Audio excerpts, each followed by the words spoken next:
घर से निकले हुए हमें 13 दिन हो चुके थे और 13 दिन में हमने कवर किया पाकिस्तान बॉर्डर यानी थांग और सियाचिन बेस कैंप। अब थी तीसरा सबसे ज़्यादा आइसोलेटेड और एडवेंचरस बॉर्डर कवर करने की, जो था चाइना।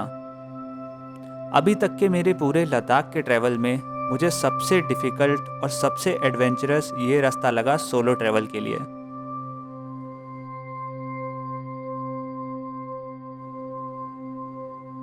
लद्दाख में सफ़र के दौरान काफ़ी सारे लोगों ने मुझे सजेस्ट किया था कि रिजांगला वॉर मेमोरियल ज़रूर जाएं।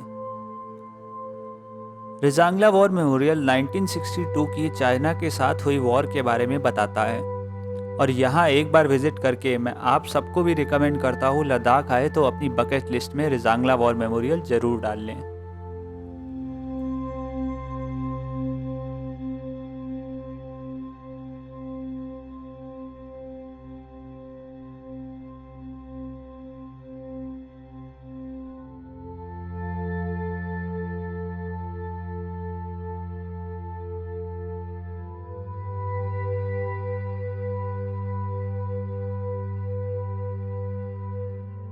आगे का रास्ता मानो ऐसा हो गया था जैसे हम किसी रेतीले रेगिस्तान पे चल रहे हो। फर्स्ट टाइम मैंने सोलो इतना लंबा ट्रैवल किया था और एक्सपीरियंस कम होने की वजह से मैंने सारा लगेज अपनी बाइक पे लाद लिया था।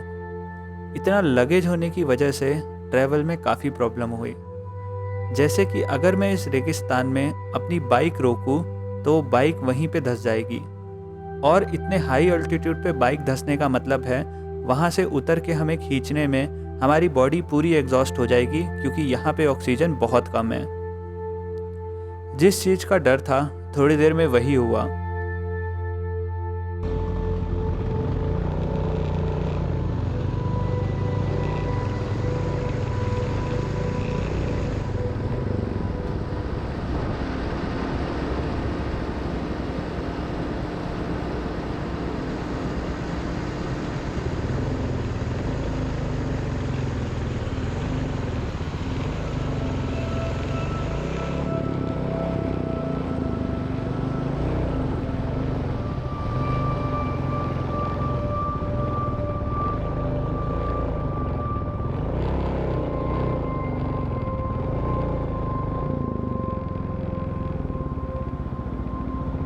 फिर हमारी हालत देख के जेसीबी वाले भैया ने उतर के हमारी हेल्प की बाइक को वहाँ से निकालने में।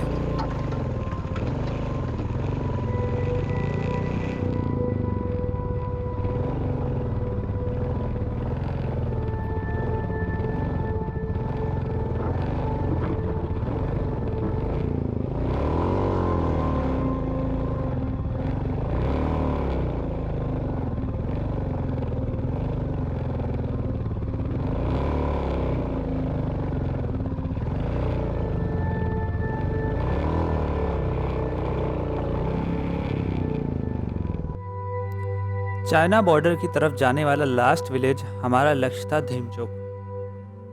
धीमचोक जाने के लिए लोमा ब्रिज से दो रास्ते थे। एक था हानले होके, जो कि अच्छा रास्ता है बट थोड़ा लंबा है। दूसरा था कोयुल होके, जो कि बिल्कुल आइसोलेटेड रास्ता है और चाइना बॉर्डर के साथ साथ चलता है। तो ऑब्वियसली हमने चूज़ किया आइसोलेटेड वाला।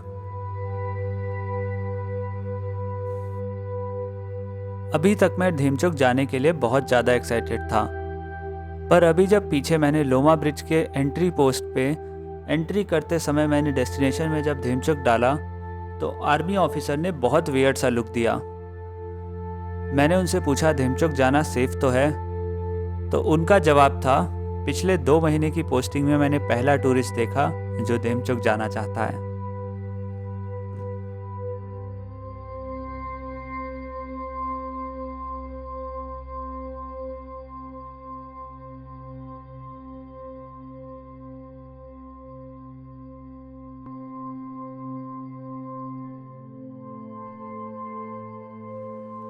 एक दो आइसोलेटेड छोटे छोटे गांव पड़ने के बाद हार्डली हमें कोई टूरिस्ट व्हीकल या कोई राइडर दिखा। मिले तो सिर्फ बीआरओ के लोग, जो कि इतनी हाइट पे पूरे जोश के साथ अपना कंस्ट्रक्शन का काम कर रहे थे।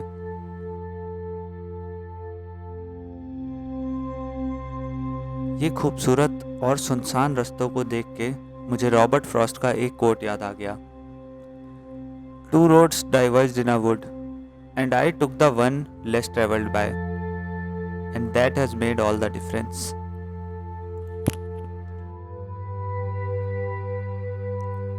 लगभग 1 घंटे से ना तो कोई घर दिखा, ना ही कोई गाड़ी आती जाती दिखी और ना ही कोई कंस्ट्रक्शन करते हुए बीआरओ के वर्कर दिखे। तो अब ये ट्रैवल थोड़ा सा डर में बदल गया था। पता था तो सिर्फ इतना पता था कि राइट साइड हमारे इंडिया है, लेफ्ट साइड में इंडस वैली है और उसके उस तरफ है चाइना के पहाड़। तो लेफ्ट में तो हमें बिल्कुल भी नहीं जाना। दूर से एक जेसीबी चमकी जिसमें बीआरओ के लोग अपना काम कर रहे थे। उन्होंने हमें गाइड किया और हमें पहुंचाया कोयुल। कोयुल बहुत ही सुंदर, शांत और छोटा सा विलेज है। यहाँ पे हमने एक नाइट हॉल्ट लेने के लिए एक तिब्बतियन फैमिली की हेल्प ली, जिन्होंने अपने घर में रुकाया और हमें वहाँ के लोकल कल्चर के बारे में बताया।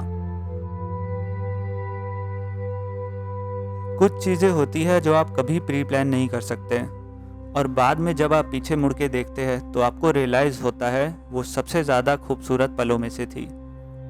कोयुल भी मेरे लिए कुछ उन्हीं खूबसूरत पलों की तरह सबसे ज़्यादा यादगार एक्सपीरियंस था मेरे पूरे लद्दाख के ट्रिप का।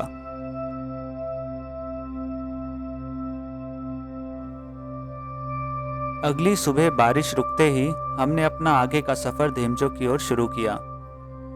सफ़र शुरू ही किया था कि फिर से बारिश होने लगी, पर इस बार हम पहले से प्रिपेयर्ड थे पूरी बारिश के लिए और उन आइसोलेटेड रास्ते के लिए।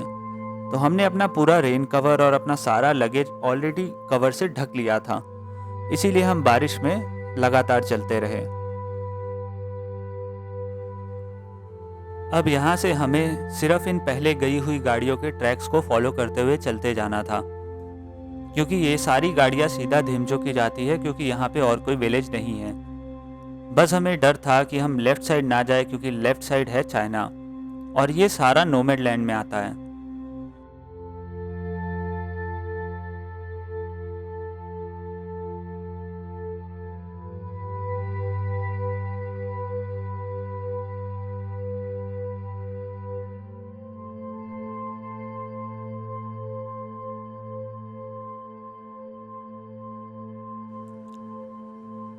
ब्रेथ टेकिंग लैंडस्केप्स के बीच दूर दूर तक कोई भी गांव, कोई भी आबादी नहीं।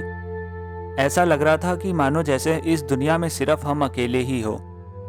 और इस सब के बीच आपको धेमचोक की तरफ जाता हुआ एक बोर्ड दिख जाए तो बहुत अच्छा लगता है।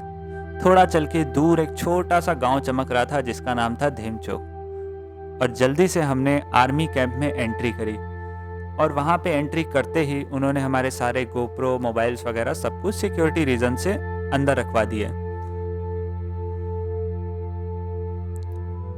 धेमचोक आर्मी कैंप में हमने टेस्ट की यहाँ की लोकल कावा चाय। और धेमचोक की खास बात यह है, यहाँ से आपको चाइना बिल्कुल बगल में दिखेगा।